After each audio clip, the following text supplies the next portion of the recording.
O estudo de hoje vai considerar a oração sacerdotal do Senhor Jesus Cristo. Ela se encontra no capítulo 17 do Evangelho de João. Do capítulo 13 ao capítulo 17, nós temos a oração de despedida, o discurso de despedida do Senhor Jesus, que ele efetuou poucas horas antes de ser preso. E o capítulo 17 é uma oração intercessória, uma oração sacerdotal. Os sacerdotes intercediam pelo povo, e o Senhor Jesus aqui está intercedendo também. Para quem ele está intercedendo? Por quem ele está intercedendo? Ele está intercedendo pelos discípulos, mas está intercedendo também por todos aqueles que viriam a ser cristãos ao longo da história. João 17 costuma ser chamada a oração sacerdotal de Jesus. Ela conclui o discurso de despedida. Cristo veio ao mundo para que a humanidade finalmente fosse restaurada a um relacionamento pessoal e original com Deus. Jesus realizou com fidelidade os sinais que o Pai lhe havia dado para fazer. Em palavras e atos, ele levou Deus às pessoas. Irmãos, como eu disse, essa oração foi uma oração, quem sabe, das mais importantes que Jesus fez. Ele sabia que havia chegado a sua hora. Ele sabia que ia ser preso em seguida e o que aconteceria. Jesus foi, após essa oração, ele foi para o Getsemane. E lá no Getsemane, então, ele foi preso. Cristo logo estaria deixando esse mundo. Ele queria compartilhar mais uma vez o amor que tinha pelos discípulos. Desejava que compreendesse a íntima relação que existe entre ele, o Pai e o Espírito Santo. E, além disso, queria que os discípulos desenvolvessem o mesmo relacionamento pessoal que ele mesmo tinha com Deus, o Pai, e com o Espírito Santo. Ora, Jesus sabia o que era um relacionamento em unidade, o que era um relacionamento em concordância, um relacionamento amorável. Esse era o relacionamento de Deus Pai, Deus Filho e Deus Espírito Santo. Jesus queria que esse relacionamento fosse também manifestado no relacionamento dos discípulos e dos cristãos. Veja João 17, versos 20 a 23.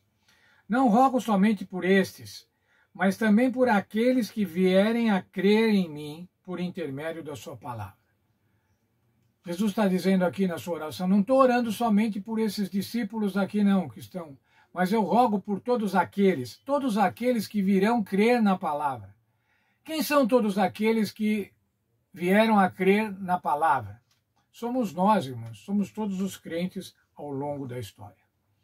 Então você pode ter certeza de uma coisa, Jesus orou por você. Faz diferença para a sua vida espiritual saber que Jesus orou por você? Para mim faz, irmãos. Como não poderia fazer? Saber que um Deus Filho orou para que eu pudesse crer na sua palavra. Veja, mas qual era o objetivo da oração?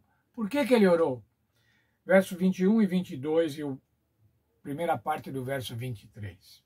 A fim de que todos sejam um, e como tu és, ó Pai, em mim e eu em ti, também sejam eles em nós, para que o mundo creia que tu me enviaste. Eu lhes tenho transmitido a glória que me tens dado, para que sejam um, como nós o somos.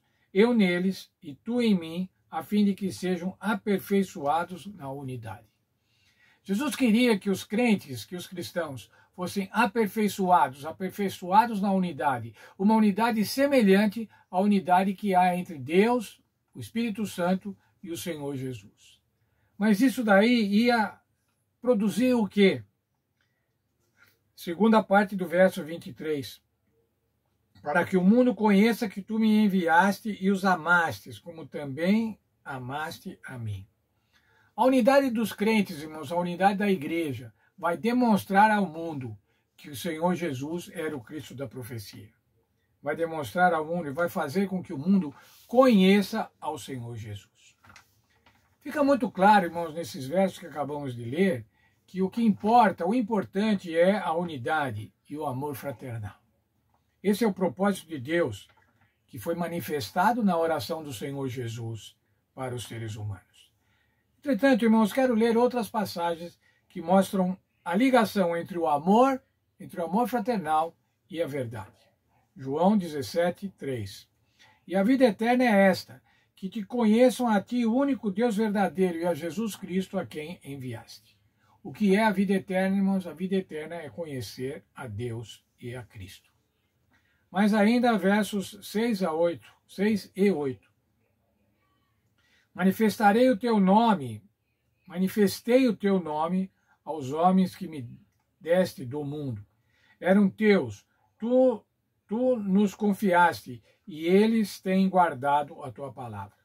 Porque eu lhes tenho transmitido as palavras que me deste, e eles a receberam, e verdadeiramente conhecem que saí de ti, e creram que tu me enviaste.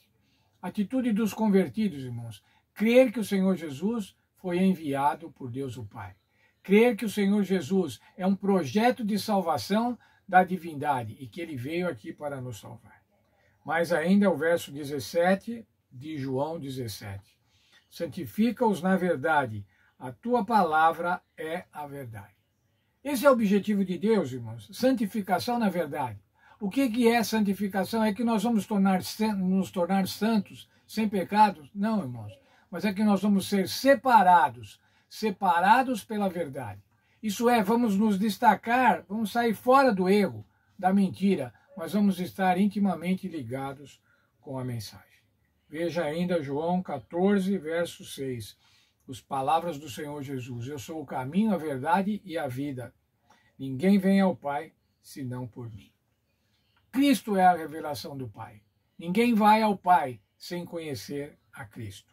João 8, 38. Eu falo as coisas que vi junto do meu Pai. E João 10, 30, um verso que já lemos algumas vezes nessa semana.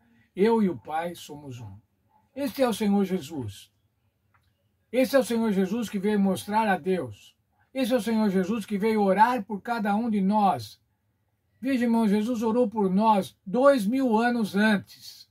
Há 2000 anos atrás, Jesus estava orando por nós para que nós pudéssemos ter unidade. Para concluir ainda um parágrafo da nossa lição. Cristo revelou ao Pai o que era essencial por causa dos conceitos errados sobre Deus. João mostra que Jesus levou essa missão a sério. Ele representou corretamente a palavra e as ações de Deus. Se a verdade não fosse importante, por que Jesus deveria ir tão longe? Por que Jesus deveria ter vindo, morrido? Era para mostrar a verdade de um Deus que vinha sendo desmerecido, que venha sendo atacado ao longo da história por Satanás e pelos ímpios em geral. Um Deus que ama a cada um de nós. O Senhor Jesus veio refletir o amor de Deus. E a lição desta quinta-feira conclui com uma pergunta. Como você pode refletir o amor de Deus visto na relação entre Jesus e o Pai? Como é que nós podemos nos comportar à semelhança de Jesus e o Pai? Como nós devemos nos relacionar com os nossos amigos, com os nossos parentes, com o nosso cônjuge, com os irmãos da igreja? Qual deve ser a nossa atitude no relacionamento com cada um deles? Qual deve ser a nossa busca da unidade? Que o Senhor nos abençoe, que a gente possa entender. Jesus orou por isso. Ora, se Jesus orou por isso, isso é absolutamente possível. Vivemos em união uns aos outros, assim como Jesus, assim como Deus Filho, Deus Pai e o Espírito Santo vivem em eterna união.